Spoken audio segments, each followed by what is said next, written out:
more videos, please like and subscribe our YouTube channel Gulshan Academy. الحمد لله رب العالمين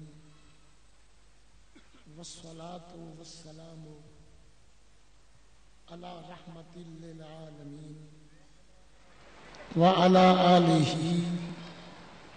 وأصحابه أجمعين أما بعد فأعوذ بالله من الشيطان اللعين الرجيم بسم الله الرحمن الرحيم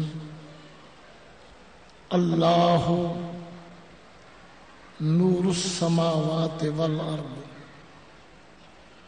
مثل نوره كمشكاة فيها مصباح المصباح في زجاجة الزجاجة كأنها كوكب دري يوقد من شجرة مباركة زيتونة لا شرقية ولا غربية يكاد زيتها يضيء ولو لم تمسسه نار نور على نور وقال رسول الله صلى الله تعالى عليه وآله وسلم ذکر الانبیاء من العبادت وذکر الصالحین کفارۃ صدق اللہ مولانا العلی العظیم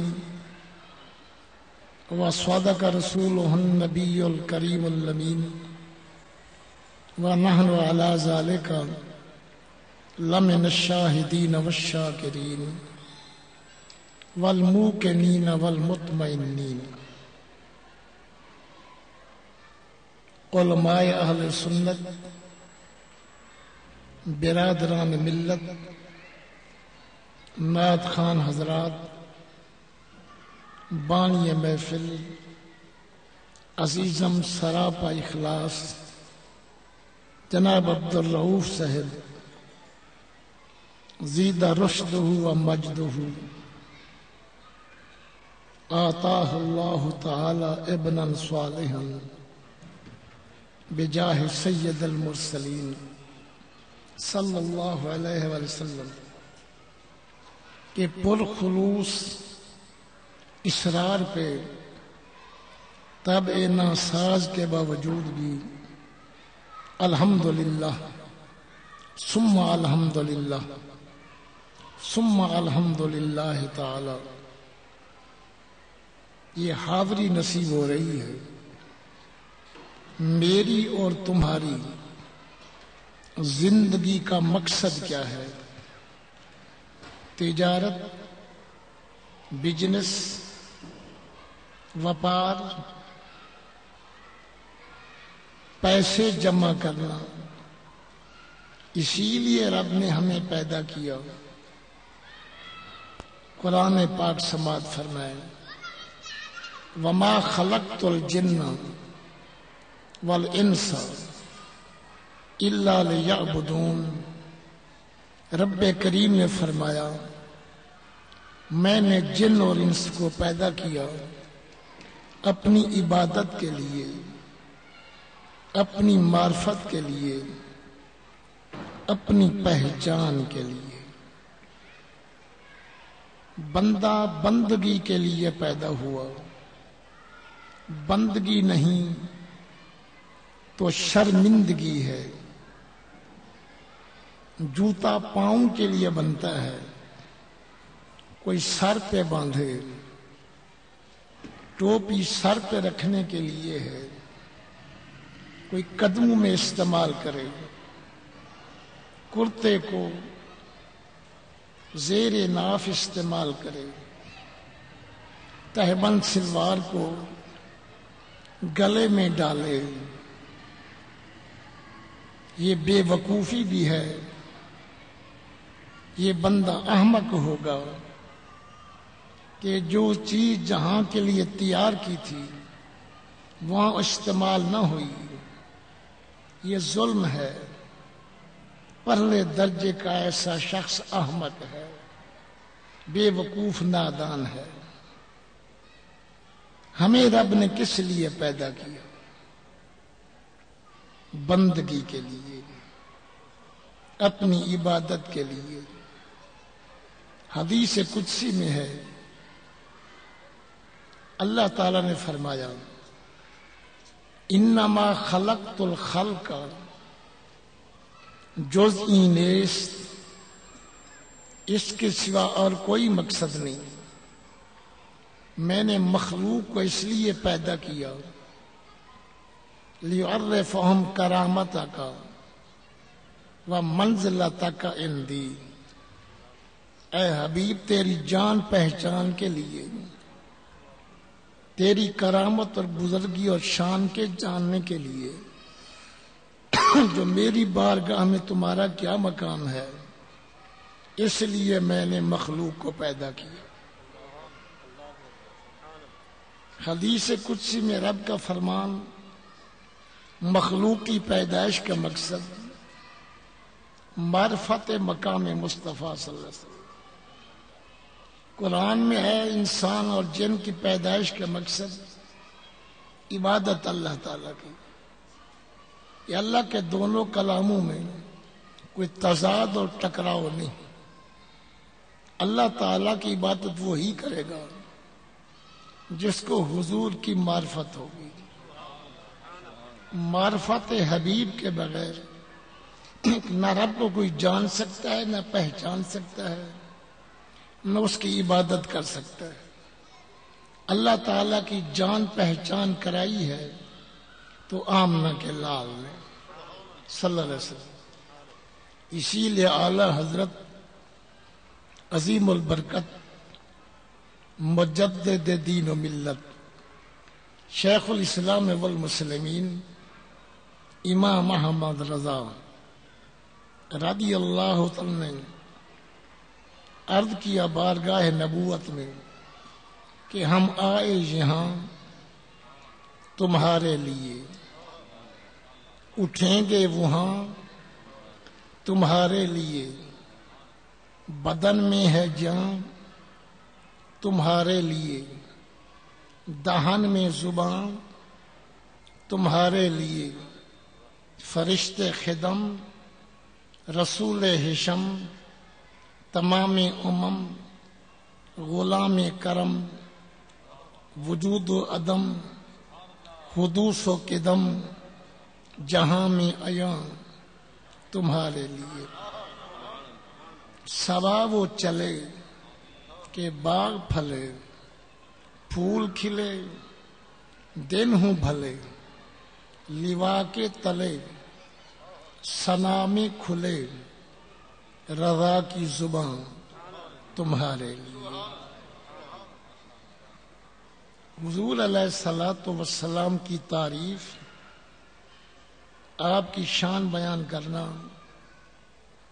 یہ عبادت میں شامل ہے۔ میرے تمہارے پیارے نبی سب پڑھیے صلی اللہ تعالی علیہ وآلہ وسلم نے فرمایا ذکر الانبیاء من العبادت، انبیاء کی تعریف کرنا یہ عبادت میں شامل ہے۔ وذکر الصالحین کفارۃ، اولیاء اللہ کا ذکر کرنا یہ گناہوں کا کفارہ ہے۔ ہر کام کا کوئی مقصد ہوتا ہے۔ صبح کے لے شام تک تجارت کرتے ہیں، نوکری کرتے ہیں، مقصد کیا ہے؟ وہ 4 پیسے جمع ہو جائیں۔ یہاں جاگنے کو کی مقصد، آپ کے تشریف لانے کا مقصد، میرے بولنے کا مقصد، انبیاء کرام کی تعریف ہوگی تو ہمارا وقت عبادت میں گزرے گا، اور امام الانبیاء کی تعریف ہوگی تو بہت بڑی عبادت ہے، اولیاء کا ذکر ہوگا تو گناہ معاف ہوتے ہیں. پھر اللہ فرماتا ہے بندے تیرے جرم کو دیکھوں یا محبوبوں کے تذکرے کو دیکھوں، ان کے ذکر کے صدقے سے گناہ معاف ہوتے ہیں. اللہ تعالیٰ پاکوں کے فیوضات و برکات سے مستفیض فرمائے. آپ کے تشریف لانے کا مقصد آپ کا وقت قیمتی بندگی میں گزرے اور کاملوں کا ذکر سنیں تاکہ گناہ معاف ہوں. یہ بہت بڑا عظیم مقصد ہے جس کے لیے ہم جاگتے ہیں اور یہاں آئے ہیں. ڈرامے میں جاگے کیا فائدہ، لغویات میں جاگے کیا فائدہ، اللہ رسول کے ذکر میں وقت گزرے فائدہ ہی فائدہ ہے.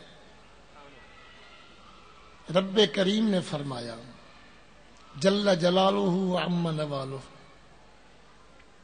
جس نے مجھے خلوت و تنہائی میں ذکر کیا میں اس بندے کو خلوت میں ذکر کرتا ہوں. اگر کسی بندے نے میرا ذکر مجمع میں کیا تو میں اس سے اعلیٰ مجمع میں اس کا ذکر کرتا ہوں. وہ گناہگاروں میں میرا نام لیتا ہے، میں معصوم فرشتوں میں اس کا ذکر کرتا ہوں. فاذکرونی اذکرکم، تم میرا ذکر کرو میں تمہارا ذکر کروں.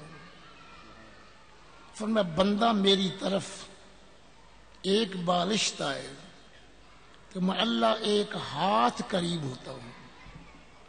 اگر بندہ میری طرف چلتا ہوا ہے تو میری رحمت دوڑ کے گلے لگانے کے لیے تیار ہے. اللہ اپنا ذکر اپنے حبیب کا ذکر نصیب فرمائے. یہ بھی خوب یاد رکھیں، فقط اللہ کریم کا ذکر نہ ہو، فقط اللہ کریم کا ذکر ہو اور نبی کریم صلی اللہ علیہ وسلم کا ذکر نہ ہو، وہ اللہ کا ذکر نہیں، وہ جہنم کی چابی ہے. اللہ کریم کا ذکر ہو مگر نبی کریم کا ذکر نہ ہو، وہ دوزخ کی چابی ہے. اعلی حضرت مجدد دین و ملت، آسمان تحقیق کے نیر اعظم، 3000 کتاب کے مصنف، معانی قرآن میں ترجمان القرآن، فن حدیث میں یحییٰ بن قطان، میدان فقہ میں وقت کے ابو حنیفہ نعمان، نعت گوئی میں مظہر حسان، یعنی امام محمد رضا خان نے کیا ہی خوب فرمایا. ذکر خدا جو ان سے جدا چاہو منکرو، ذکر خدا جو ان سے جدا چاہو منکرو، واللہ ذکر حق نہیں کنجی شکر کی ہے. حضور کے ذکر سے منہ موڑ کے یہ اللہ کا ذکر کرتے، وہ اللہ کا ذکر نہیں بلکہ دوزخ کی چابی ہے.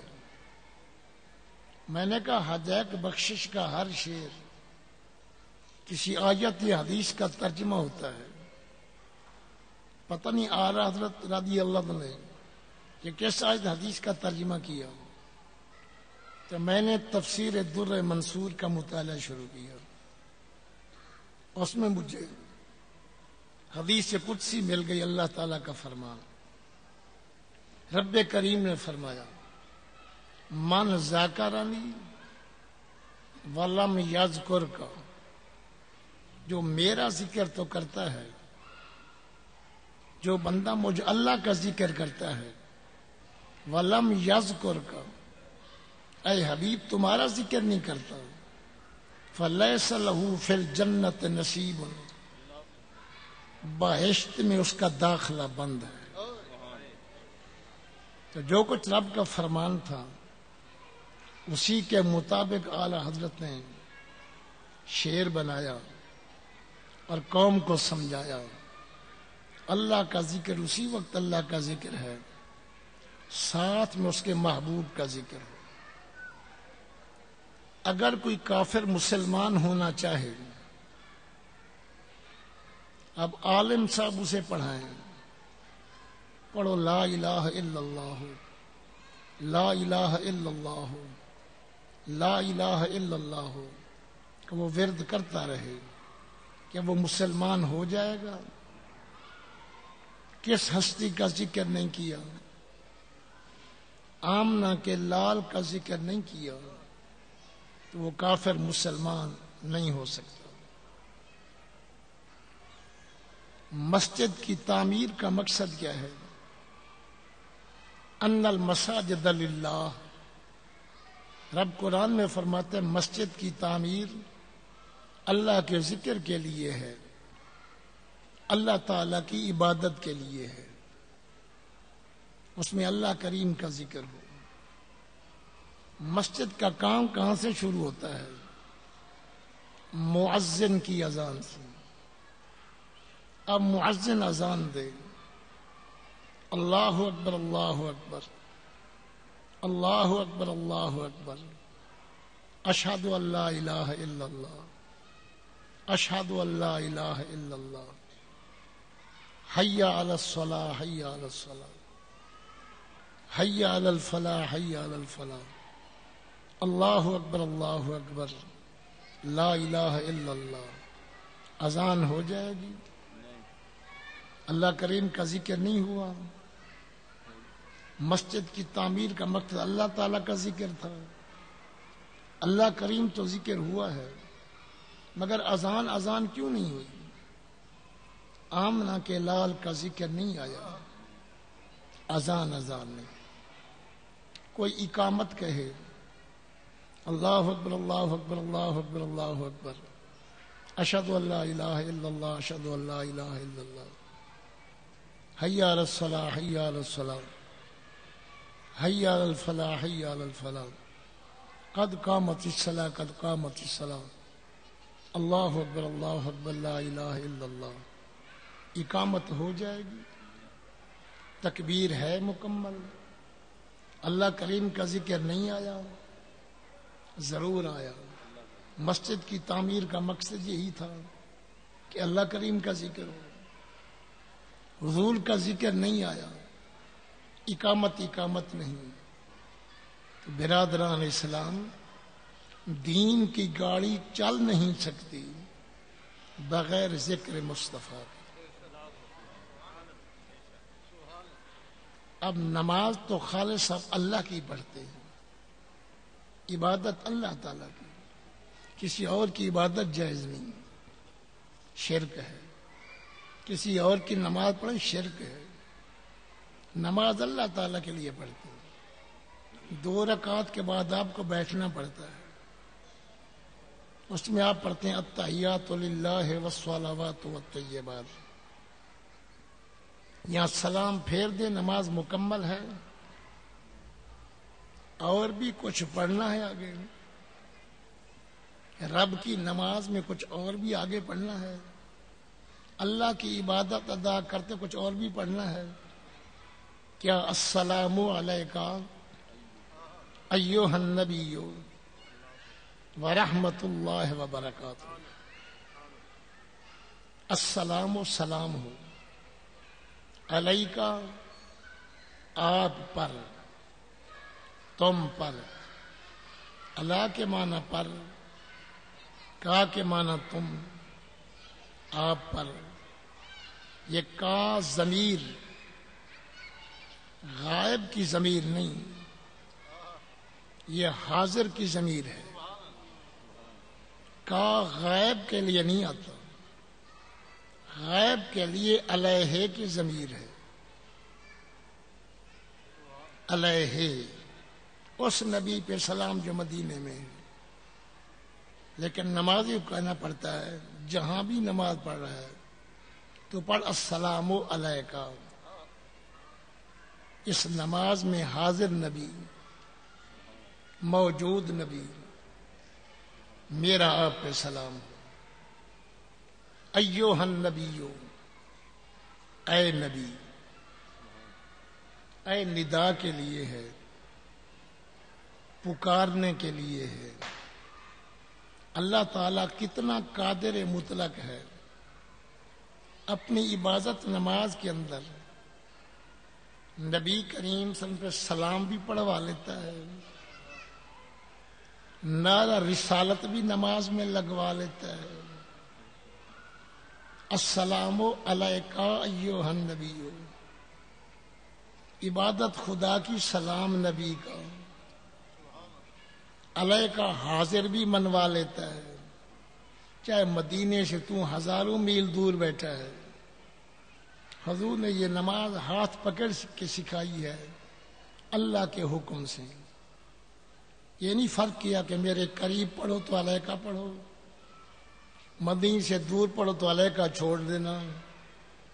یہ نہیں فرمایا میری دنیا کی زندگی میں پڑھو تو علیکہ پڑھنا، جب میرا وصال ہو جائے تو علیکہ چھوڑ دینا۔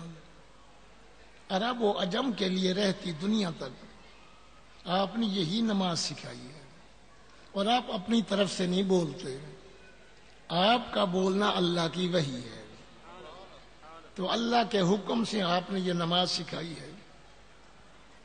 ثنا سکھائی، ہاتھ نہیں پکڑا، فاتح خلاص سکھائی، ہاتھ نہیں پکڑا، رکوع سجود کی تسبیح سکھائی، ہاتھ نہیں پڑا، جب السلام علیکہ ایھا النبی سکھایا تو ہاتھ پکڑا۔ اس ہاتھ پکڑنے میں بھی کچھ راز تھا، باقی کلمات کو کلمہ پڑھنے والے جلدی مان لیں گے، کچھ میرے سلام سے جی کترائیں گے، کوئی کاف ضمیر حاضر سے دل چرائیں گے، کوئی میری ندا اور پکار سے دل چرائیں گے، تو حضور نے ہاتھ پکڑ کے سکھایا، پڑھو السلام علیکہ ایھا النبی ورحمۃ اللہ وبرکاتہ۔ عبادت اللہ کی، نماز اللہ کریم کی، سلام نبی کریم پہ، ندا نبی کریم کو۔ نماز میں نبی کو پکاریں تو جائز ہے، کیا باہر پکاریں تو شرک ہو جاتا ہے؟ نماز میں نبی کو کاف ضمیر حاضر سے سلام پڑھیں تو وہ درست ہے، نماز کے باہر کا والا درود و سلام پڑھیں تو وہ شرک ہو جاتا ہے۔ آپ نماز پڑھ رہے ہوں، آپ کے والد صاحب قبلہ آئیں، آپ کے پہلو سے گزریں، آپ نماز میں کہہ سکتے ہو ابا جی السلام علیکم؟ نماز آپ کی رہے گی، ٹوٹ جائے گی۔ آپ کا بڑا بھائی گزرے، آپ نماز پڑھ رہے ہیں، آپ نماز میں کہیں بھائی جان السلام علیکم، نماز رہے گی؟ اگر نبی بڑے بھائی کی طرح ہے تو بڑے بھائی کو سلام کرے نماز میں، نماز ٹوٹ جاتی ہے، اور نبی کو جب تک سلام نہ کرے نماز ہوتی نہیں۔ تو نماز میں بھی اللہ کا ذکر اکیلا نہیں ہوتا، حضور کا ذکر بھی ساتھ ہے۔ سلام آپ نے پھیر دیا، آپ رب سے دعا مانگ رہے ہیں، بھیک مانگ رہے ہیں، حکم ہے رب کریم کا، فَإِذَا فَرَغْتَ فَانْصَبْ، جب نماز پڑھ لو تو دعا میں محنت کرو۔ حکم مانا ہے مزدوری کے حقدار ہو، نماز پڑھیے تو خالی اٹھ کے چلے نہ جاؤ، چاہے نماز جنازہ ہو چاہے یہ فردی نماز ہو، جس نماز سے فارغ ہو، میں اللہ چاہتا ہوں تجھے نوازوں، تم نے میرا کام کیا ہے، فرما برداری کی، یہی وقت ہے خیرات لینے کا۔ جب فارغ ہو جاؤ نماز سے دعا کرو۔ آپ نماز سے فارغ ہوئے، گڑ گڑا کے آپ مانگ رہے ہیں، یا اللہ ہمیں بخش دے، یا اللہ ہمارے والدین کو بخش دے، یا اللہ ہمارے آبا امہات کو بخش دے، یا اللہ ہماری اولاد کو بخش دے، یا اللہ ہمارے بھائیوں کو بخش دے۔ اللہ فرماتے اس دعا کو زمین آسمان کے درمیان لٹکا دو، معلق کر دو، یہ دعا میری بارگاہ میں پیش نہ کرو۔ مولا کریم ادھر فرماتے ہیں نماز کے بعد دعا مانگو، بندہ مانگتا تو کہتا دعا کو پھانسی لگا دو، میری بارگاہ میں درخواست بھی پیش نہ کرو، یہ دعا کو عرش پہ تو کجا پہلے آسمان سے بھی اوپر نہ گزرنے دو، لٹکا دو، پھانسی لگا دو دعا کو۔ مولا اس میں کیا راز ہے؟ فرمایا دعا تو مانگی ہے مگر اول آخر میرے نبی کا درود و سلام نہیں پڑھا، میرے حبیب کا درود و سلام پڑھتا تو دعا منظور ہوتی۔ کلمے سے لے کے اذان تکبیر نماز دعا تک چلے جائیں۔ آپ کے نکاح کا خطبہ ہوا تو نکاح کے خطبے میں حضور کا نام نہیں آیا، تو آپ کا نکاح بھی نہیں ہوتا جب تک حضور کا نام نہ آئے۔ جمعے کے خطبے میں حضور کا نام نہیں آتا، عیدین کے خطبے میں حضور کا نام نہیں آتا، آپ کے عیدین مکمل نہیں، آپ کا جمعہ مکمل نہیں، آپ کے نکاح میں بھی حضور کا نام آتا ہے۔ تو خدا را ذرا سوچیں، فقط اللہ کے ذکر سے کام نہیں چلتا، جب تک نبی کا ذکر نہ ہو صلی اللہ علیہ وسلم، اس وقت وہ ذکر خدا جہنم کی چابی ہے، وہ جہنم کی کنجی ہے۔ اسی لیے رب کریم نے فرمایا وَرَفَعْنَا لَكَ ذِكْرَكَ،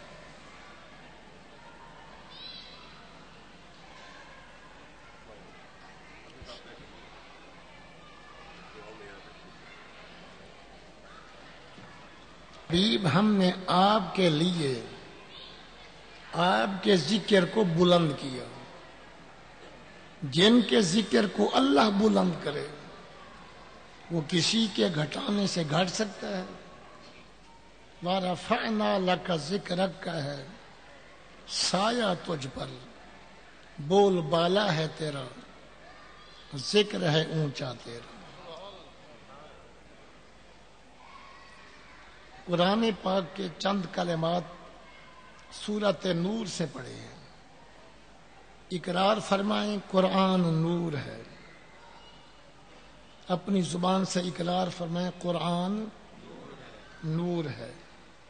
قرآن کی 114 صورتیں ہیں، جہاں سے فقیر نے کلام الہی کا حصہ پڑھا اس سورت کا نام بھی سورۃ نور ہے۔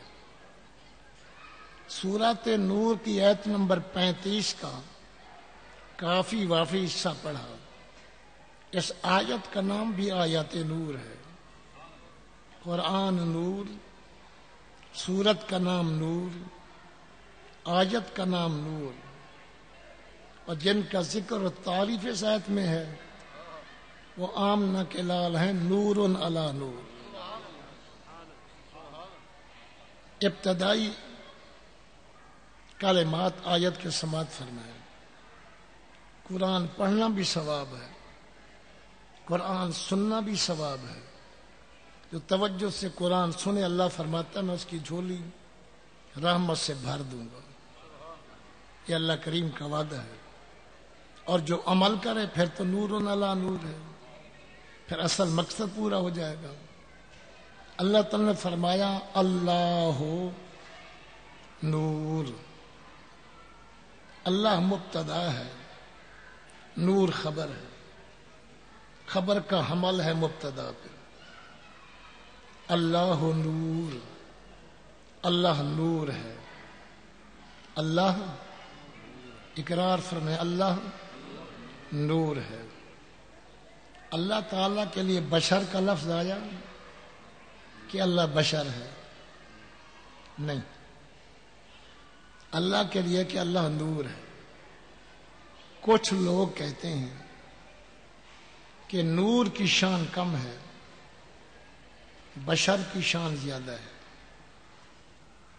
سدرۃ المنتہا پہ جبریل رک گئے، نوری تھے، حضور بشر سے چڑھ گئے۔ اس واقعے کو آگے رکھ کے عوام کو مغالطے میں ڈالتے ہیں۔ دیکھو نبی کو بشر کہنا بڑی کمال کی بات ہے، بشر چڑھ گیا، نور ٹھہر گیا، تو بشر کی شان زیادہ ہے۔ نور کی شان کم ہے. ہمارا ایمان ہے آپ کی بشریت بھی برحق ہے, آپ کی نورانیت بھی برحق ہے. بھئی کہ حضور نورانیت و بشریت کے اعتبار سے یہ بھی اس سے آگے نکل گئے. اگر سے یہ قانون باندھا جائے کہ نور کی شان کم ہے, بشر کی شان زیادہ ہے, تو تم بھی تو بشر ہو, تم بھی سدرہ کے پار جا کے دکھاؤ. اگر بشر کی شان زیادہ ہے, تم بھی جبریل کو راستے میں چھوڑ دو, آگے نکل جاؤ. اگر گئی ہے تو حضور کی بشریت گئی ہے, تو میرے نبی کی تو ہر وصف نرالی ہے. پھر بھی یہی قانون ہے کہ نور کی شان کم ہے, بشر کی شان زیادہ ہے. اللہ نور ہے یا بشر؟ اللہ نور ہے. اور کہنے والے کہتے ہیں نور کی شان کم ہے, بشر کی شان زیادہ ہے, یعنی اللہ کی شان کم ہے, مصطفیٰ کی شان زیادہ ہے.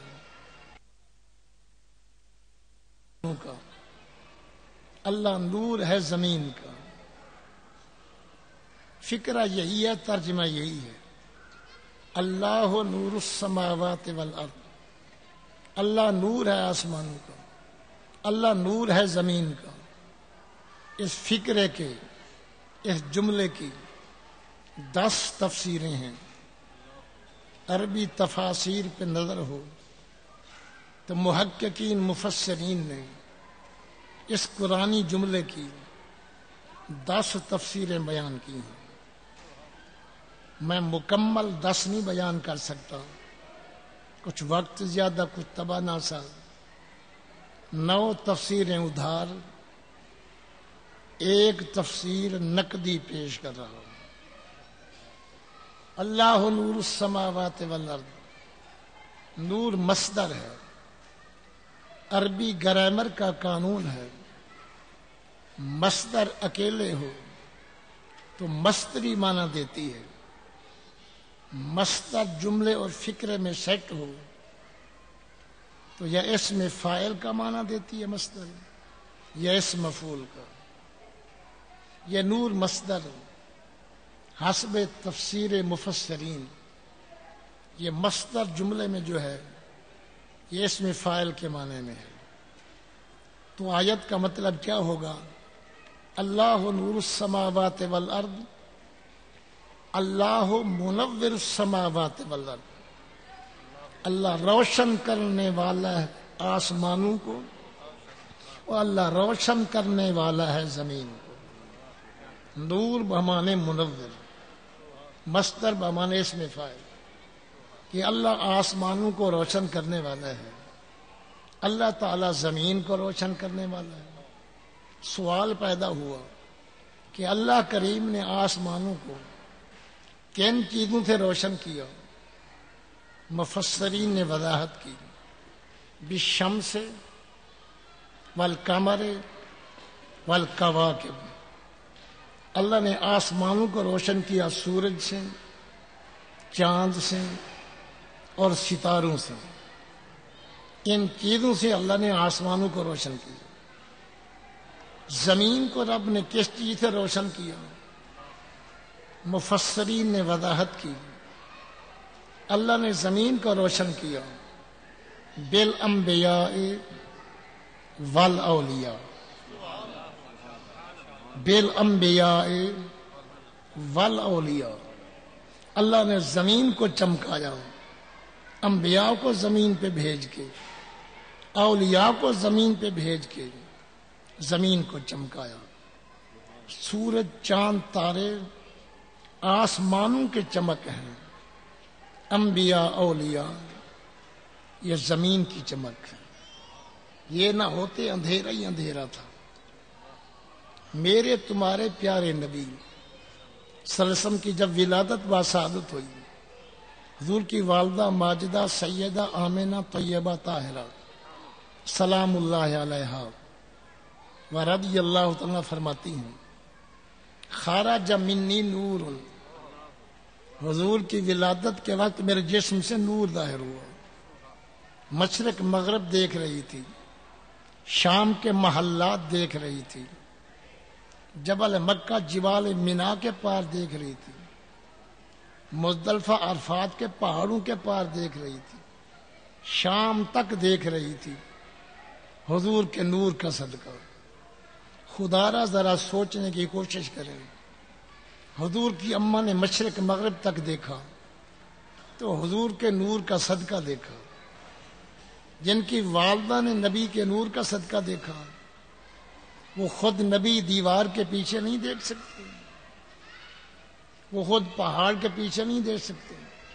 کتنا ستم ظریفی ہے، نعت کا سربا گریباں ہے، کلمہ پڑھ کے نبی کی ذات پہ کتنا حملے ہو رہے ہیں۔ اماں تو مشرق مغرب دیکھے، حضور کو دیوار کے پار نظر نہ آئے۔ اللہ تعالیٰ سمجھنے کی توفیق عطا فرمائے۔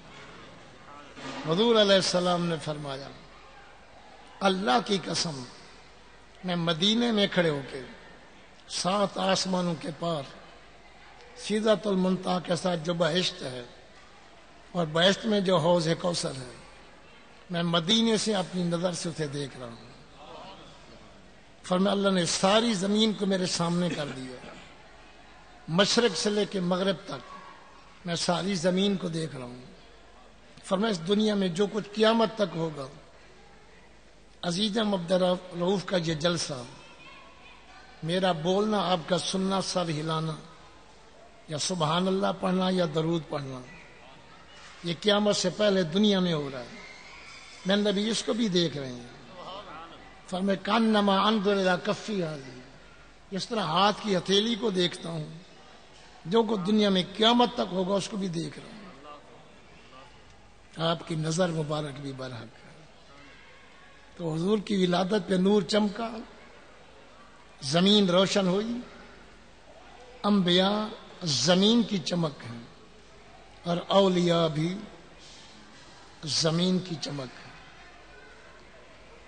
جس سال حضور غوث الاعظم سیدنا عبد القادر جیلانی رضی اللہ کی ولادت ہونے والی تھی، اس سال اللہ نے ایران کے پورے صوبہ جیلان میں کسی کو بیٹی نہیں دی، سب کو بیٹے دیے۔ آپ کی ولادت والی رات کتنے بیٹے رب نے تقسیم کیے۔ 11ویں والے پیر کی پیدائش پہ رب نے 1100 بیٹے دیے صوبہ جیلان میں۔ جو بھی اس رات پیدا ہوا سب اللہ کے ولی تھے، اولیاء کاملین میں تھے۔ زمین چمک گئی، انبیاء قدم رکھتے ہیں تو زمین چمکتی ہے، اولیاء قدم رکھتے تو زمین چمکتی ہے، اللہ کے پیارے پیدا ہوتے ہیں۔ حضور علیہ الصلوۃ والسلام نے آپ کے والد ابو صالح کو جاگتے دیدار کرا کے فرمایا، اے ابو صالح، آج رات جو بچہ عبد القادر تیرے ہاں پیدا ہو رہا ہے، شانہ فی الاولیاء کا شانی فی الانبیاء، اس کی شان اولیاء میں ایسے ہے جیسے میری شان انبیاء میں ہے۔ انبیاء میں جو میرا مقام ہے، اولیاء میں بھی عبد القادر جیلانی کا وہی مقام ہے۔ حضور علیہ الصلوۃ والسلام نے فرمایا، چاند چڑھنے کے بارے میں شک ہوا کہ رمضان شریف کا چاند چڑھائے یا نہیں، سب نے کہا سادات جیلان کے پاس جاؤ۔ عبد القادر جیلانی کے بارے میں پوچھو، اس بچے نے دن کو دودھ پیا ہے یا نہیں؟ پتہ چلا دن کو دودھ نہیں پیا۔ سب کو یقین ہو گیا رمضان شریف کا چاند چڑھ گیا۔ اسے عبد القادر جیلانی بچپن میں بھی روزے دار ہے۔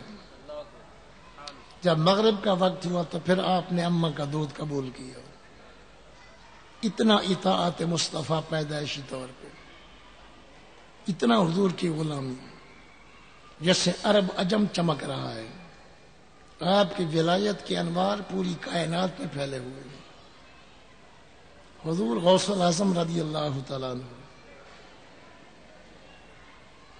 نے 40 سال مسلسل عشاء کے وضو سے فجر کی نماز ادا کی. کلو 2 کلو کھانے والے، پیپسی پینے والے، بے وضو ہونے والے، ذرا غوث پاک کی غذا بھی ملاحظہ فرماؤ. 40 سال مسلسل عشاء کے وضو سے فجر کی نماز ادا کی. ان کے جسم روح کا حکم رکھتے ہیں. اجسادنا ارواحنا، ارواحنا اجسادنا. ان کا جسم بھی نوری بن جاتا ہے، تقاض بشری سے بھی پاک ہو جاتے ہیں. خدا کی یاد میں اتنا مست ہوتے ہیں کہ اللہ کے انوار و تجلیات چمکتے ہیں. آپ نے قسم اٹھائی، مولا جب تک تو خود نہیں کھلائے گا میں نہیں کھاؤں گا، جب تک خود نہیں پلائے گا میں نہیں پیوں گا. 11 سال برج بغداد میں بیٹھے رہے، کسی کی دعوت قبول نہیں کی، جنت سے کھانے اترے قبول نہیں کیے. اولے میں پردے میں بات نہ کر، خود مجھے حکم دے تو کھاؤں گا. میرا رب مجھے قسم دے کے کھلاتا پلاتا ہے. یہ 11 سال برج بغداد میں بیٹھے رہے. 15 سال کی ہر رات میں ایک قدم پہ کھڑے ہو کے ختم قرآن کرتے رہے. 15 سال کی ہر رات میں ایک قدم پہ ختم قرآن. 25 سال بغداد شریف کے پہاڑوں جنگلوں میں اللہ کریم کو یاد کرتے رہے. فرمایا مجھے وصل و وصال جو نبی اور خدا کا ملا ہے، سکان الحب و کاسات الوصالی، یہ محبت نے مجھے پانی پلائے ہیں، پیالے پلائے ہیں. اگر محبت نہ ہوتی تو میں یہ پیالے کیسے پی سکتا تھا؟ آج وصل و وصال کے پیالے جو پی رہا ہوں ان کی محبت کا کرشمہ ہے. یہ آپ کے کچھ مجاہدے ہیں. خضر علیہ السلام نے کہا یا اللہ، تو کہتا عبد القادر جیلانی میرا بڑا پیارا ولی ہے، کیا میں اس سے وعدہ کروں وعدہ وفائی کرے گا؟ خضر آزما کے لے کے سچا پکا محمدی غلام تو دریا کے کنارے خضر علیہ السلام نے فرمایا عبد القادر مجھ سے وعدہ کرتے ہو جب تک میں نہ ہوں اسی دریا کے کنارے پہ رہو گے؟ میں بالکل وعدہ ہے. 1 سال تک خضر علیہ السلام نہیں آئے. سردی گرمی کے دن دریا کے کنارے پہ گزارے. سال کے بعد خضر علیہ السلام آئے. عرض کی خضر علیہ السلام کیا محمدی وعدے کا پکا سچا ہوتا ہے؟ کہا پھر وعدہ کرتے ہو؟ جب تک میں نہ ہوں اسی کنارے پہ رہو گے. تو میں پھر وعدہ کرتا ہوں. 2 سال بھی گزر گیا. پھر خضر علیہ السلام آئے. 3 مرتبہ وعدہ کرایا، آپ نے پھر وعدہ کر لیا. 3 سال تک خضر آزماتے رہے. کہنے لگے واقعی عبد القادر جیلانی کا مقام زیادہ ہے، وعدے کے پکا ہے، وعدہ خلاف نہیں کرتے. سردی گرمی گوارا کر لی ہے. اتنا عبادت کے باوجود، اتنا ریاضت کے باوجود مقام تواضع، مقام عاجزی کیا ہے؟ شیخ سعدی رحمت اللہ لکھتے ہیں کہ حرم کعبہ کے سامنے پتھروں پہ سیدنا عبد القادر جیلانی رضی اللہ عنہ رو رو کے اپنا منہ مل رہے تھے، رو رو کے. رب البیت، اے کعبے کا رب، اس مقدس گھر کا رب، تیری ساری مخلوق سے میں عبد القادر جیلانی زیادہ گناہ گار ہوں، میرے برابر کوئی گناہ گار نہیں. ایک شاگردوں میں بیٹھ کے کہنا، مریدوں میں بیٹھ کے کہنا، وہ کہیں جی آپ تواضع کر رہے ہیں، کثر نفسی ہے، آپ تواضع کر رہے ہیں. مرید بھی کوئی نہ ہو، شاگرد بھی کوئی نہ ہو، ادھر عبد القادر ہو ادھر قادر ہو، قادر عبد القادر کی بات ہو رہی ہے. رو رو کے کہتے ہیں میں بہت گناہ گار ہوں. پہلے کرم کرنا، مجھے بخش دینا، اگر میں بخشش کے قابل نہیں قیامت کے دن مجھے اندھا کر کے اٹھانا، نیکوں کے صف میں شرمسار تو نہ ہوں۔ ہم جو دین کے ٹھیکیدار ہیں، اسلام کے، ہم نے جھنڈے بلند کر کے ہماری حالت کیا ہے؟ 8 کو کلمہ یاد کرایا، 4 کو نماز یاد کرائی، کہتے ہیں ہمارے جیسا کوئی ہے نہیں، جنت کے مالک ہی ہم ہیں، گناہ گاروں کو حقارت کی نگاہ سے دیکھتے ہیں۔ حالانکہ شان ولایت یہ ہے، گناہ سے نفرت کرو، گناہ گار سے نفرت نہ کرو۔ توجہ سے دیں، گناہ سے نفرت کرو، گناہ گار سے نفرت نہ کرو، شاید کہ اس کریم کو تو ہے کہ وہ پسند حساب پہ آ جائے تو نیکی نہ بچے۔ فضل کرم چا فرمایا تو 100 کے قاتل کو بھی بخش دیا، اولیاء اللہ کی بستی کی طرف منہ کر کے مرنے کی وجہ سے۔ ایک فاحشہ عورت کو بخش دیا، پیاسی کتی کو پانی پلانے کی وجہ سے۔ اللہ فضل کرم فرمائے، کسی کو اپنی عبادت پہ ناز نہیں کرنا چاہیے، نیکی کر دریا میں ڈال، تواضع عاجزی اس کو پسند ہے، تکبر فخر اس کو پسند نہیں۔ رو رو کے یہ کہہ رہے ہیں مجھے اندھا کر کے اٹھانا، میں عبد القادر نیکوں کی صف میں شرمسار۔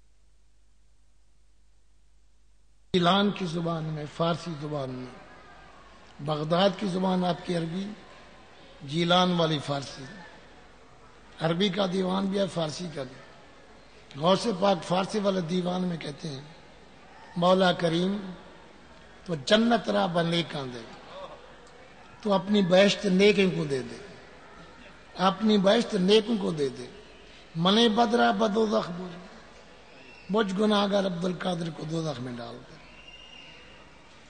اپنی بہشت نیکوں کو دے، میں بد ہوں، مجھے دوزخ میں ڈال دے۔ کہ گاہ ان کے پرسی تو کبھی میرے سے بات کر لینا کہ مجنوں چیز تہا لے تو، اے میرے دیوانے مستانے تیرا کیا حال ہے، اے حسن مطلق جب تم مجھ سے بولے گا میں لیے دوزخ نہیں رہے گا۔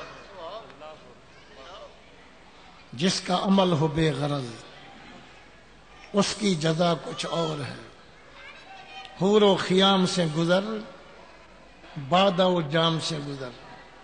یہ بھی علامہ اقبال ہے۔ اقبال نے کہا رب کی عبادت کر، تجارت نہ کر۔ رب سے تجارت کر، تجارت نہ کر، عبادت کر، کوئی تمنا نہ رکھ۔ سیدہ رابعہ بصریہ کو جوش آیا، آگ جلا کے جا رہی ہے، کسی اللہ والے نے پوچھا رابعہ تجھے کھانے پکانے سے تعلق نہیں، یہ آگ کیوں روشن کر رہی ہے؟ اس نے کہا غصہ آ گیا، کس پہ؟ دوزخ اور بہشت پہ۔ کہتے دونوں کو آگ لگاؤں، نہ بہشت رہے نہ دوزخ، پھر دیکھتی ہوں کہ رب کی محبت میں کون عبادت کرتا ہے۔ یا دوسرے لوگوں کے پیشوا نے بھی یہ واقعہ لکھا ہے، ملا کی اذاں اور مجاہد کی اذاں اور، طمع اور لالچ کی عبادت اور ہے، اللہ کی محبت میں غرق ہو کے عبادت کرو، اس کا مقام کچھ اور ہے۔ حضور غوث پاک نے عرض کی مولا گر تماشا جمالے تو نہ باشد در بہشت، تو نے بہشت دی اور اپنا دیدار نہ کرایا، بہشت دی اور دیدار نہ کرایا، برکنن مستان حضرت جنت ہارا خشت خشت، تیری بہشت کی اینٹ سے اینٹ اکھیڑ دیں گے، بہشت کی بنیاد نہیں رکھیں گے۔ جو لالچی ہیں ان کو حوریں دے، غلمان دے، انار دے، انگور دے۔ میں نے 40 سال عشاء کے وقت فجر کی نماز کی، نماز ادا کی، ساری رات روتا رہا انگوروں کے لیے، کیلے کے لیے، حوروں کے لیے۔ میں تو تیری ذات کے لیے روتا ہوں۔ دیدار ہوگا تو بیشت کی خیر ہے. تو نے بچہ سمجھا تو بہلا اوروں کو. آپ دین ذہن بہلا کہ یہ انگور لے لو یا نال لے لو یا کیلا لے لو. میرا دل اس پہ نہیں بہلے گا، میرا دل تیرے دیدار پہ ہے. وہ مقام نیاز ہے، یہ مقام ناز ہے، وہ مقام عبادت ہے. فرمایا 6 پشتوں تک جو میرا مرید، مرید کا مرید، اس کا مرید، اس کا مرید، پھر اس کا مرید، 6 پشتوں تک میں نے اپنے مریدوں کو بلا حساب جنتی منوا لیا ہے رب سے. اور قیامت تک جو صحیح العقیدہ میرے سلسلہ قادریہ میں میرے عقیدے پہ ہوگا، اس کے خاتمے ایمان کی میں نے رب سے ضمانت لے لی ہے. خواجہ خواجگان، خواجہ غریب نواز معین الدین چشتی اجمیری رحمت اللہ علیہ کے بارے میں ہے اقتباس الانوار میں. آپ ہر رات بلا ناغہ بیت اللہ شریف جاتے طواف کر کے، فجر کی نماز وقت واپس اجمیر کو آ جاتے. ایک دن خواجہ غریب نواز بیت اللہ شریف کے سامنے بیٹھے ہیں. آپ کہ یہ کیسے ہو سکتا ہے جو آپ نے روحانیت کی چاشنی چکھی نہیں؟ آپ مادی دور کے دل دادا ہیں. اگر میڈ ان جاپان پردہ آپ کو 9 ذی الحج کے دن میدان عرفات دکھا سکتا ہے، تلبیہ سنا سکتا ہے، عرفات کا آج کا خطبہ آپ کراچی میں سنتے ہیں، وہ تو میڈ ان جاپان پردہ ہے. نبی ولی تو میڈ ان رحمان ہے. جاپان پہ ایمان ہے، رحمان پہ ایمان نہیں. تعجب کی بات ہے، سائنسی دور کو لوگ مانتے ہیں، روحانیت کو نہیں مانتے. روحانیت کا مقام بہت بلند و بالا ہے. آج تک کوئی ایسا پردہ سائنس نے تیار کیا ہو کہ تار قبر پہ رکھو، قبر والے کا نقشہ ٹی وی کے شیشے پہ آ جائے کہ پھل کھا رہا ہے یا کوڑے لگ رہے ہیں، آئے گا ٹی وی کے شیشے پہ؟ آئے کوئی پردہ ایسا؟ قربان جاؤں نور نبوت پہ. حضور نے فرمایا موسیٰ علیہ السلام اپنی مزار میں کھڑے ہو کے نماز پڑھ رہے تھے یا کھڑے ہو کے میرا درود و سلام پڑھ رہے تھے. قاضی شفا یاز نے یہی ترجمہ کیا کہ موسیٰ علیہ السلام مجھے آتا دیکھ کے قیام کیا اور قیام کی حالت میں صلاۃ و سلام پڑھا. حضور نے دیکھ لیا. ایک دن حضور جا رہے تھے صلی اللہ علیہ وسلم، راستے میں 2 قبریں آ گئیں. انہیں غلام ان 2 قبر والوں کو عذاب ہو رہا ہے. صاحب نے کہا آپ دیکھ رہے ہیں؟ ہم نہیں دیکھتے، آپ کی بات پہ ہمارا یقین ہے. فرمایا یہ بھی جانتا ہوں کہ کیوں عذاب ہو رہا ہے. دنیا کی زندگی میں جو جرم کیے وہ بھی مجھے معلوم ہے. ہر جرم پہ رب نے نہیں پکڑا، بہت سے جرم معاف کر دیتا ہے. جو ان کے جرم معاف ہو گئے وہ بھی جانتا ہوں، جن گناہوں پہ رب نے پکڑا وہ بھی جانتا ہوں. ایک غیبت گلا کرتا تھا، دوسرا پیشاب کے قطرات سے جسم اور کپڑے کو پاک صاف نہیں رکھتا تھا. پرہیز کرتے تو عذاب سے بچ جاتے. فرمایا جب تک ان کو چھڑاؤں گا نہیں، قدم آگے بڑھاؤں گا نہیں. میں تو رحمت للعالمین ہوں. کھجور کی شاخ منگوائی، بخاری مسلم مشکات، کھجور کے پتے رکھے قبروں پہ. وہ یہ سر سبز ہیں، اللہ اللہ کر رہے ہیں، عذاب قبر دونوں سے دور ہو گئے. یہ قبروں پہ پتے رکھنا، ریحان رکھنا، پھول چڑھانا، اس کی بنیاد آمنہ کے لال نے خود رکھی ہے. سبزہ بھی ہو، خوشبو بھی ہو، ذکر اللہ ہوگا، اللہ کے ذکر کی برکت سے عذاب دور ہو جائے گا. اگر پتا اللہ کا ذکر کرے عذاب دور ہو جاتا ہے. حافظ عالم ربانی قبر پہ جا کے قرآن پڑھے، پھر رحمت نہیں برسے گی. جی قبر پہ قرآن پڑھنا ثابت نہیں ہے. اچھا جناب ثابت نہیں تو مجھے تھوڑا سا امتحان دو، بڑے عالموں سے پوچھ کے مجھے بتاؤ، جب انسان فوت ہو جاتا ہے اس کے دو فرشتے کرامن کاتبین کہاں جاتے ہیں؟ اس لیے کہ فرشتوں کا کام یہ تھا جب تک وہ انسان دنیا میں ہے یہ نیکی لکھے یہ گناہ لکھے. جب مر گیا عمل کی دنیا ختم ہو گئی. خدا کے لیے علماء ربانین دین کے ماہر قرآن حدیث کے ماہر ذرا یہ تو بتا دے فقیر کو جب عمل کی دنیا ختم ہوگی فرشتے کہاں جاتے ہیں؟ جواب نہیں آتا تو میں عرض کر دیتا ہوں. وہ دونوں فرشتے اللہ تعالیٰ کی بارگاہ میں جاتے ہیں. مولا انسان فوت ہو چکا، ڈیوٹی ختم، عمل کی دنیا ختم، آسمانوں پہ رہنے دے کہ تسبیح تحمید تحلیل تکبیر پڑھیں گے. اللہ فرماتا ہے سمائی مملوءۃ من الملائکہ، میرے آسمان پہ بڑا رش ہے، پہلے بھی فرشتے بہت ہیں، تمہارے رہنے کی کوئی گنجائش نہیں. مولا بندہ مر گیا، آسمان بھرے ہوئے ہیں، اب ہم کدھر جائیں؟ اللہ فرماتا ہے اذهبا الی قبر، مرنے والے کی قبر کی طرف جاؤ. کوئی قبر سے روکتا ہے؟ اللہ بھیجتا ہے. نوری فرشتے قبر پہ جاؤ. پھر کیا کریں مولا؟ بیٹھنا نہیں، قبر کے ساتھ لیٹے نہیں، کھڑے رہو. کب تک؟ قیامت تک. کیا کریں؟ اگر ہے فاسق فاجر کافر مرتد گستاخ مردود بد عقیدہ بد مذہب تو قیامت تک اس پہ لعنت بھیجتے رہو.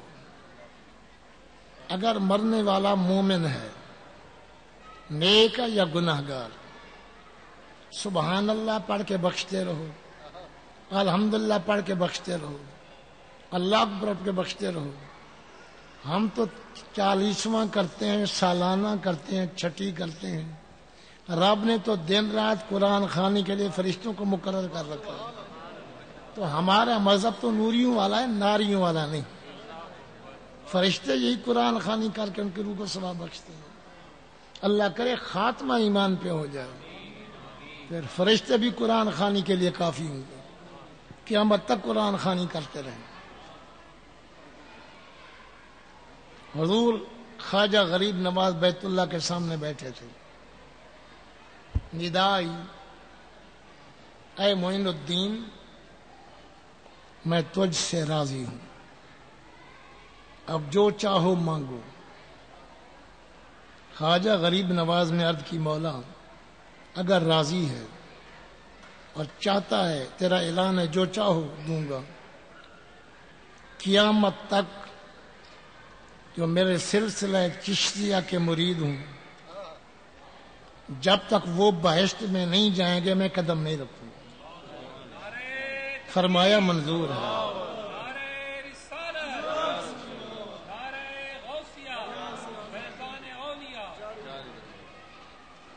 چشتیوں مبارک، قادر مبارک، حضور علیہ الصلوۃ والسلام نے ایک بہت بڑا لمبا سجدہ کیا جس میں حرکت نہیں تھی، ہلنا چلنا نہیں تھا. کافی دیر تک سید عائشہ صدیقہ سوچنے لگی، شاید روح کفا سے انسری سے پرواز کر گئی. حضور اللہ کو پیارے ہو. یہ مسلم حنبل شریف پڑھ رہا ہوں، بخاری کے استاد کی حدیث ہے. کافی دیر کے بعد حضور نے سر اٹھایا. سید نے پوچھا اتنا بڑا لمبا، اتنا سجدہ پر سکون، آپ ہلے تک نہیں، زندگی کا احساس بھی نہیں ہوتا تھا. فرمایا اللہ نے مجھ پہ انعام کیا ہے، اس انعام کے بدلے میں میں نے سجدہ شکر ادا کیا. سید صدیقہ نے پوچھا کیا انعام کیا؟ حضور میں ان ربی استشارنی، میرے رب نے مجھ سے مشورہ طلب کیا. ان ربی استشارنی، میرے رب نے مجھ سے مشورہ طلب کیا۔ کون سا مشورہ؟ فی امتی، میری امت کے بارے میں، کہ کیف افعل، آپ کی امت کے ساتھ میں کیا سلوک کروں۔ ادھر امت بھی پیاری، ادھر محبوبیت میں بے نیازی بھی ہوتی ہے، خودداری بھی برقرار رکھنی تھی، دبی زبان میں درخواست بھی دینی تھی، حاکم الحاکمین سے بولنا تھا۔ تو میں نے عرض کی کیف تشاء، جیسے مرضی آئے کر، ہم خلقوں کا، میں نے ان کو پیدا نہ کیا، پیدا تو نے کیا، جیسے بھی ہیں تیری پیداوار، وہ عبادت تیرے بندے ہیں، پیدا تو نے کیا، بنایا تو نے، پہلے کہہ دیا جس طرح تو چاہے کرے، پھر دبی زبان میں کہہ دیا تیری مخلوق ہے، تیرے بندے ہیں، جس طرح مرضی آئے کر، ہیں تیری مخلوق، میں نے تو نہیں بنائے، اچھا یا برے تو نے بنائے ہیں۔ پھر رب نے کہا ان ربی، حضور نے فرمایا ان ربی استشارنی الثانیۃ، رب نے کہا محبوب کھول کے بتا، دبی دبی درخواست ہے نا، دے کھول کے بتا کیا کرو۔ پھر حضور نے یہ عرض کی کیف تھا، جس طرح تیری مرضی ہے، ہم خلقوں کا، تیری مخلوق ہے، تو نے بنائے ہیں، بنائی ہوئی چیز پیاری لگتی ہے، تیرے بندے ہیں، میں نے تو نہیں بنائے، اچھے یا برے تو نے بنائے ہیں۔ پھر تیسری مرتبہ رب نے پوچھا محبوب جو دل میں ہے ذرا کھول کے بتاؤ۔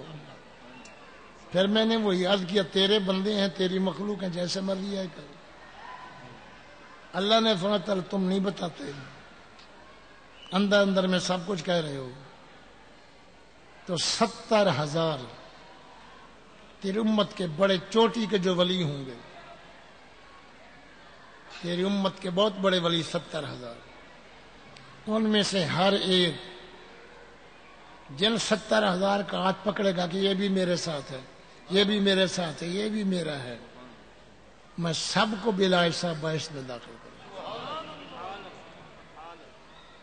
پھر آپ کی امت کے بہت بڑے بزرگ کامل جو ہوں گے، پھر جس 70,000 کو وہ لے آئیں گے، میں ان کا ہاتھ نہیں پکڑوں گا۔ 70,000 میں سے ہر ایک 70,000 لیتا ہے، میں تیرے غلاموں کو دیکھوں گا، ان کے مجاہدوں کو دیکھوں گا، ان کے ہاتھ پکڑنے والوں کو نہیں روکوں گا، جس کا ہاتھ پکڑیں وہ لے جائیں۔ حضور غوث پاک بھی انہی میں سے ہیں، خواجہ غریب نواز بھی انہی میں سے ہیں۔ قیامت تک انشاءاللہ عقیدت صحیح ہو، رابطہ قائم ہو، انشاءاللہ ذی رب کے فضل و کرم سے یہ لے جائیں گے۔ اللہ کرے کوئی بے مرشد نہ ہو، کامل سے نسبت ہو۔ یہ آپ غوث پاک کا ختم کیوں دیتے ہیں؟ یہ بریانی پکتی ہے، دودھ تقسیم کرتے ہیں، کیا ان کاملوں کو کلام اور طعام کا ثواب نہیں پہنچتا؟ پڑھوں نبی کا فرمان، فرمایا ان کان مسلمن، فوت ہونے والا اگر مسلمان ہو، ان تصدقتم، تم صدقے اور خیرات کرو، یا نوافل پڑھو، یا ان کی طرف سے حج کرو، بالغہ ذالک، اس طعام و کلام کا ثواب مزار والے مومنوں کو پہنچتا ہے، چاہے وہ مومن ہو، گناہگار ہو یا نیک ہو۔ گناہگار کے گناہ معاف ہوتے ہیں، نیکوں کے درجے بلند ہوتے ہیں۔ اللہ فرماتا ہے اے بندہ جتنا تیری نیکیاں تھیں میں نے تجھے مقام دے دیا، اب تیرا درجہ اس لیے بلند ہوا بے دعائے والد کے علاقہ، تیری اولاد نے تیرا حق میں دعا کی ہے، اس کے صدقے سے تیرا درجہ بلند ہوگا۔ کیا فائدہ حضور غوث پاک کی روح کو طعام و کلام کا ثواب بخشیں؟ میرے نبی نے فرمایا جس بزرگ کی روح کو طعام و کلام کا ثواب بخشو گے، کانو لہو شفعاء، وہ تمہارے حق میں سفارش کریں گے، مولا انہوں نے ہمارا بھلا کیا، ہم کہتے اس کو بخش دے۔ یہ ہے بزرگوں کے ختم دلانے کے برکات کہ وہ ہمارے حق میں شفاعت کر۔ پھر تیسری مرتبہ ہم نے پوچھا محبوب جو دل میں ہے ذرا کھول کے بتاؤ۔ پھر میں نے وہی عرض کیا تیرے بندے ہیں، تیری مخلوق ہیں، جیسے مرضی ہے کر۔ اللہ نے فرمایا تم نہیں بتاتے، اندر اندر میں سب کچھ کہہ رہے ہو۔ تو 70 تیری امت کے بڑے چوٹی کے جو ولی ہوں گے، تیری امت کے بہت بڑے ولی 70,000، ان میں سے ہر ایک جن 70,000 کا ہاتھ پکڑے گا کہ یہ بھی میرے ساتھ ہے، یہ بھی میرے ساتھ ہے، یہ بھی میرا ہے، میں سب کو بلا حساب باعث میں داخل کروں۔ پھر آپ کی امت کے بہت بڑے بزرگ کامل جو ہوں گے، پھر جس 70,000 کو وہ لے آئیں گے میں ان کا ہاتھ نہیں پکڑوں گا۔ 70,000 میں سے ہر ایک 70,000 لیتا ہے، میں تیرے غلاموں کو دیکھوں گا، ان کے مجاہدوں کو دیکھوں گا، ان کے ہاتھ پکڑنے والوں کو نہیں روکوں گا، جس کا ہاتھ پکڑیں وہ لے جائیں۔ حضور غوث پاک بھی انہی میں سے ہیں، خواجہ غریب نواز بھی انہی میں سے ہیں۔ قیامت تک انشاءاللہ عقیدت صحیح ہو، رابطہ قائم ہو، انشاءاللہ ذی رب کے فضل و کرم سے یہ لے جائیں گے۔ اللہ کرے کوئی بے مرشد نہ ہو، کامل سے نسبت ہو۔ یہ آپ غوث پاک کا ختم کیوں دیتے ہیں؟ یہ بریانی پکتی ہے، دودھ تقسیم کرتے ہیں، کیا ان کاملوں کو کلام اور طعام کا ثواب نہیں پہنچتا؟ پڑھوں نبی کا فرمان، فرمایا ان کان مسلمن، فوت ہونے والا اگر مسلمان ہو، ان تصدقتم، تم صدقے اور خیرات کرو، یا نوافل پڑھو، یا ان کی طرف سے حج کرو، بالغہ ذالک، اس طعام و کلام کا ثواب مزار والے مومنوں کو پہنچتا ہے، چاہے وہ مومن ہو، گناہگار ہو یا نیک ہو۔ گناہگار کے گناہ معاف ہوتے ہیں، نیکوں کے درجے بلند ہوتے ہیں۔ اللہ فرماتا ہے اے بندہ جتنا تیری نیکیاں تھی میں نے تجھے مقام دے دیا، اب تیرا درجہ اس لیے بلند ہوا بے دعائے والد کے علاقہ، تیری اولاد نے تیرا حق میں دعا کی ہے، اس کے صدقے سے تیرا درجہ بلند ہو۔ کیا فائدہ حضور غوث پاک کی روح کو طعام و کلام کا ثواب بخشیں؟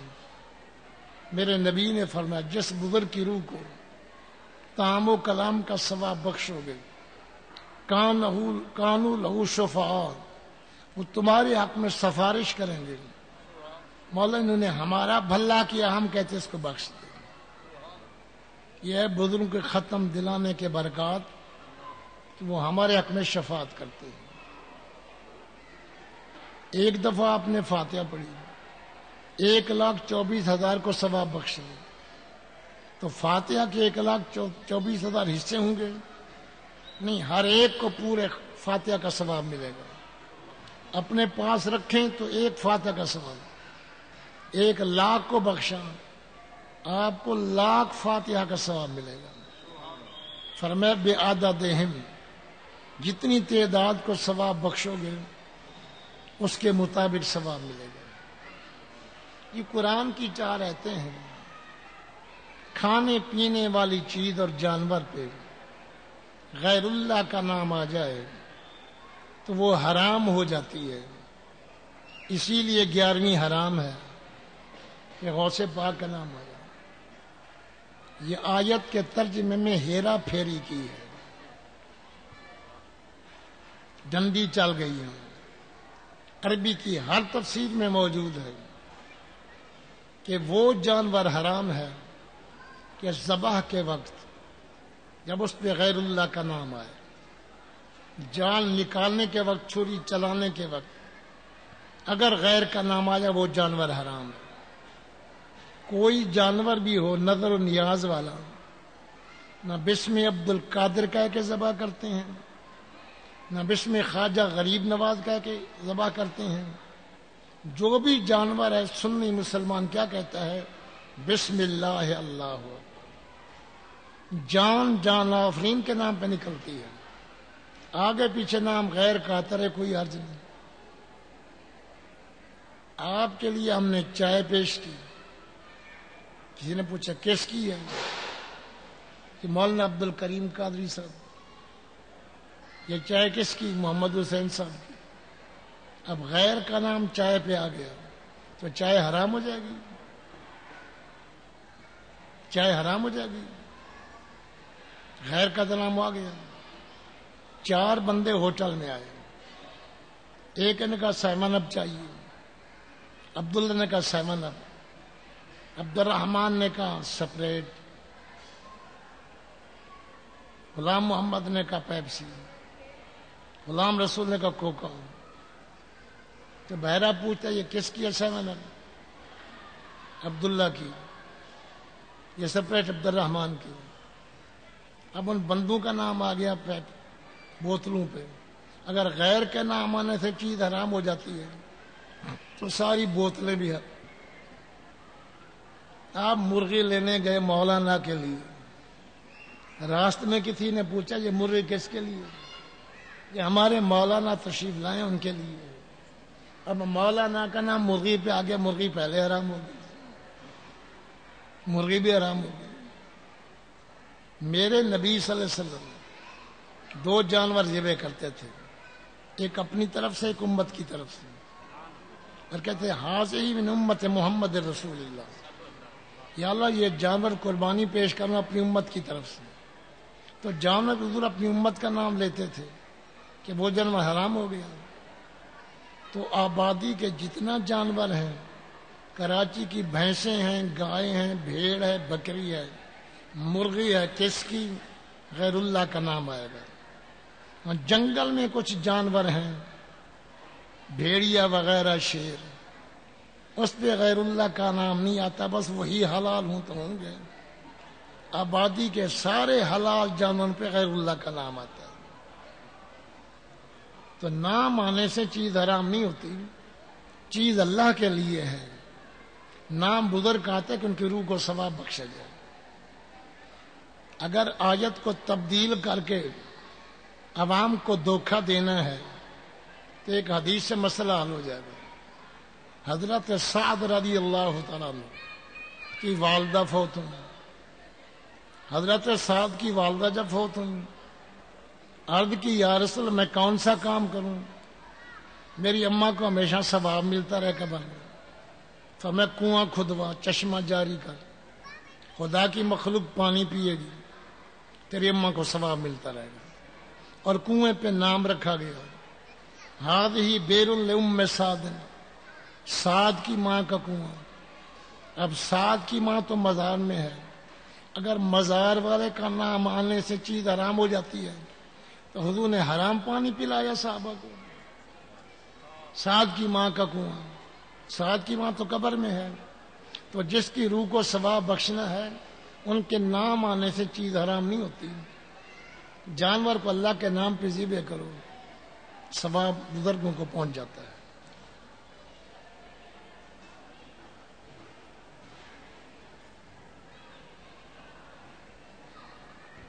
اللہ تعالی حضور غوث پاک کے فیض و برکات، خواجہ غریب نواز کے فیض و برکات، آمنہ کے لال کے انوار سے اللہ ہمارے دلوں کو روشن فرمائے، اور میرے عزیز عبد الرؤف کو اللہ تعالی مدنی منا عطا فرمائے، حضور کے صدقے حیاتی علی نیک صالح بچہ عطا فرمائے۔